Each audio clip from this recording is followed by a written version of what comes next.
আজই ডাউনলোড করুন আর এনজয় করুন আপনার পছন্দের শো। আমিও তোর দাদা ঈশান, আমাকে জানতে হবে এই মেয়েটার প্রতি ঈশানের এত ইন্টারেস্ট কিসের। এই যে আপনি কি ভেবেছেন আমি মিথ্যা কথা বলছি? আচার ব্যবহার দেখে তো তাই মনে হয়।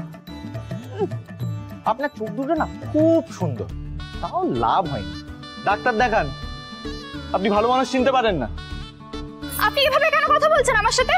আর আপনি যে আমার ব্যাপারে জেরা করছেন, আপনি এই বাড়িতে থাকেন না, সেটা একেবারেই বিশ্বাসযোগ্য নয়। কেন কেন মনে হয় না? ঈশান সাহেব থামুন, থামুন আপনি। জাদুকর তুমি বলো ওনাকে চুপ করতে। কি হচ্ছেটা কি এখানে? ভাইদা দেখ না, দেখ এদিকে।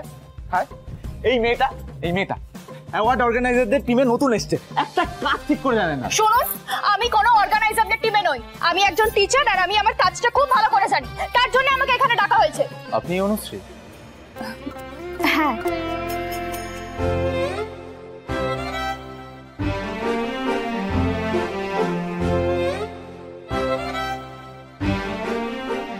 অনুশ্রী, যেমন মিষ্টি হাসি তেমনই সুন্দর নাম। সেদিন এই মেয়েটার ছবি তো ঈশানের কাছে দেখেছিলাম। আমিও তোর দাদা ঈশান, আমাকে জানতে হবে এই মেয়েটার প্রতি ঈশানের এত ইন্টারেস্ট কিসের। ঈশান, আমি ওনাকে ডেকে পাঠিয়েছিলাম গ্রাসরুট থেকে আমাদের স্কুল প্রজেক্টে সাহায্য করার জন্য। আপনি কি চন্দননগরে প্রথমবার এলেন? এর আগে এক দুবার এসেছি, কিন্তু একাই প্রথমবার। আচ্ছা ঈশান, বলছি উনি কিন্তু আমাদের আমন্ত্রণে নিজের গ্রামের স্কুল ছেড়ে এখানে এসেছেন আমাদের স্কুল প্রজেক্টে সাহায্য করতে। You will take care of her. ওনাকে এখানে সেটেল হতে সাহায্য করবি তুই, ওকে? ভাইরা তোর কথা কি আমি অমান্য করতে পারি? তুই একদম চিন্তা করিস না, কাজ হয়ে যাবে।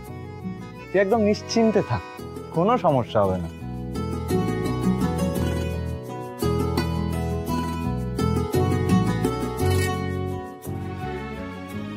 আসতে পারি স্যার?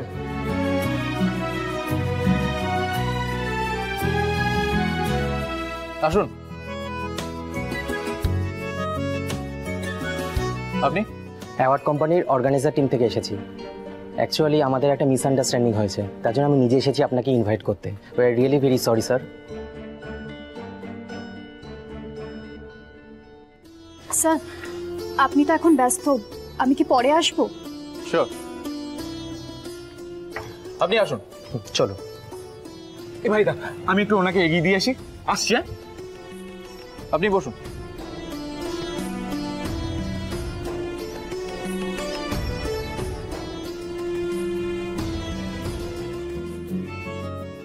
ঈশান গাঙ্গুলি নিজেকে কি মনে করে? হ্যাঁ না ভাই, এত বড় লোক বাড়িছে, বেসিক ম্যানার্সই জানে না। এই যে মিস বাটি, শুনুন, আমার একটা কিন্তু নাম আছে। হ্যাঁ হ্যাঁ হ্যাঁ, আপনার নাম আছে। আরে ভুলেই গেলাম, ভাইদা বলছিল। আমার তো শুধু মিস বাটি মনে পড়ছে। চিন্তা করবেন না ম্যাডাম, আমি আপনাকে সেটেল হতে সাহায্য করব।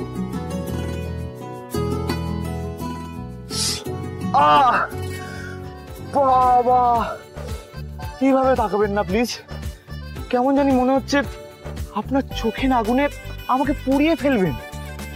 আচ্ছা, আপনাকে কি কেউ কোনোদিন বলেছে যে আপনার চোখ একটা মানুষকে মেরে ফেলতে পারে?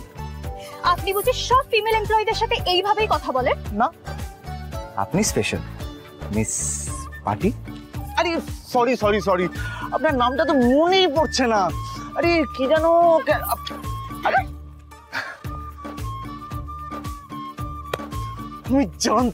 আমি জানতাম ঠাকুর কিছু না কিছু একটা উপায় বের করে দেবে আমার জীবনে মিস পাটিকে নিয়ে আসার।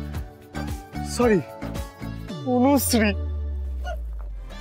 তড়িৎ কাকা, তড়িৎ কাকা, তড়িৎ কাকা, তড়িৎ কাকা, তড়িৎ কাকা, তড়িৎ কাকা। ম্যাডাম দেখে দিলে আমার চাকরি চলে যাবে। আমি যেতে দেব না, যেতেই দেব না, যেতে দেব। কি দাঁড়া দাঁড়া দাঁড়া, একটা জিনিস তো ভুলেই গেছি। কি? আসল অ্যাওয়ার্ড অর্গানাইজারের লোক তো ভিতরে বসে আছে, আমার তো তার সাথে হিসেব মেটানোর আছে। দাঁড়া, আমি এক্ষুনি আসছি। আমরা আপনাদের কাছে ইনভিটেশন পাঠিয়েছিলাম স্যার, এই দেখুন ডেলিভার্ড এসএমএস আমাদের কাছে আছে। কিন্তু আমাদের কাছে কোনো ইনভিটেশন আসেনি। একটা মিসকমিউনিকেশন হয়েছে স্যার, এই জন্যই আমি নিজে এসেছি আপনাকে ইনভাইট করতে। আমি এই পুরস্কারটা পাওয়ায় আমার মা ভীষণ আনন্দ পেয়েছে, সেই জন্যই আমরা সন্ধ্যাবেলায় আসবো। Thank you so much sir. তার আগে যে হিসেব মেটাতে হবে। এসা, ওনারা ওনাদের দিক থেকে সমস্তভাবেই ক্লিয়ার রয়েছে। আসলে ওনারা ইনভিটেশন পাঠিয়েছিলেন, কিন্তু কোনোভাবে সেটা আমাদের কাছে এসে পৌঁছায়নি। পৌঁছায়নি মানে? সেটা আমি দেখছি। স্যার আপনি আসবেন কিন্তু প্লিজ। আমরা আসবো। Thank you so much. ছোট সাহেব, আপনি নিশ্চিত যে এই অনুষ্ঠানে আপনি যাবেন? আমি তো যেতে চাই না কুসুম। আমি আমি এই পুরস্কারটা পেলে সেটা সবসময় আমাকে মনে করাবে যে আমি মাকে একটা মিথ্যে কথা বলে এই স্বীকৃতি পেয়েছি। আমি এই পুরস্কার পাওয়ার আগে মাকে সমস্ত সত্যিটা বলতে চাই, কিন্তু সকাল থেকে মাকে ফোন করে যাচ্ছি, মার ফোন সুইচ অফ, বাবাও ফোন ধরছে না। ভাইদা, আমার মনে হয় দেশের বাড়ি জমিতে মা ওই ফ্যাক্টরি তৈরি করার কথা ফাইনাল করতে গেছে, তাই জন্য মা বাবা হয়তো ব্যস্ত, ফোনটা খেয়াল করেনি। তুই চিন্তা করিস না, অ্যাওয়ার্ড সেরেমনির আগে নিশ্চয়ই কথা হয়ে যাবে ভাইদা।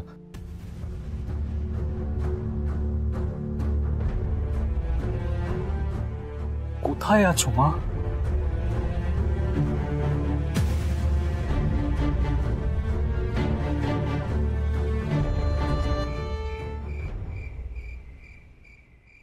রাজ, তখন ফোনটা সুইচ অফ হয়ে গেছে আর আমি চার্জারটাও আনতে ভুলে গিয়েছি। ও তার তুমি একটা কাজ করো না, আমার পাওয়ার ব্যাংকটা দিয়ে তুমি চার্জ দিয়ে নাও।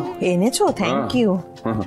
তোমার কথা শুনে আমিও তো আমার ফোনটা সুইচ অফ করে রেখে দিয়েছি। ঠিকই করেছো, নইলে তো আয়ুষ আবার ফোন করে জিজ্ঞেস করবে কত দূর পৌঁছলেই। কি হলো? কি ভাবছো যে আয়ুষ আমাদের ফোনে না পেয়ে টেনশন করছে? টেনশন ঠিক নয়, তবে হ্যাঁ মানে আমি তো ফোন অফ করি না রাজ। এর মধ্যে যদি আয়ুষ ফোন করে থাকে আর সুইচ অফ পেয়ে থাকে, তাহলে ও তো টেনশন করবে বলো। যখন ও জানবে যে ওর মা ওকে কেন মিথ্যে বলেছে, কেন বলেছে গ্রামের বাড়ি যাচ্ছে, তখন আরো অনেক বেশি আনন্দ পাবে। আজ আমার খুব গর্বের দিন রাজ। আজ আমার দুই ছেলে পুরস্কার পাচ্ছে, আর দেখো আয়ুষের জন্য ঈশানও কেমন বিজনেসে মন দিয়েছে। আয়ুষ আজ অব্দি আমার কোনো কথার খেলাপ করেনি, আর কোনদিন করবেও না বলো।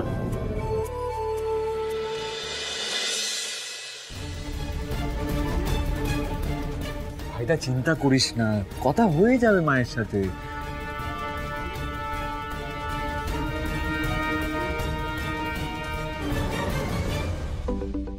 ওই দেখো, বলতে বলতে তারই ফোন। স্পিকারে দাও। হ্যাঁ বলো আয়ুষ। হ্যালো মা, কোথায় আছো তুমি? আমি কতক্ষণ ধরে তোমাকে ফোনে ট্রাই করে যাচ্ছি। ফোনে চার্জ ছিল না বাবা। হ্যাঁ, আমি বাবাকেও ফোন করেছিলাম, কিন্তু বাবার ফোনও সুইচ অফ বলছে। নেটওয়ার্ক ইস্যু হবে নিশ্চয়ই আয়ুষ, সেই জন্য পাওনি। যাকে তোমরা সাবধানে থেকো, মন খারাপ হচ্ছে না? আমি নেই বলে, বাবা নেই বলে আমি জানি, কিন্তু কি করব বলো আয়ুষ। আজকের দিনটা আমার থাকতে পারলে খুব ভালো হতো, কিন্তু আমাদের এই গ্রামের মিটিংটাও, এটাও তো খুব জরুরি তাই না? তুমি একদম চিন্তা করো না, মন খারাপ করো না। আমি আর বাবা আমরা দুজনে লাইভে দেখবো তোমাদের এই অ্যাওয়ার্ড অনুষ্ঠান। হ্যাঁ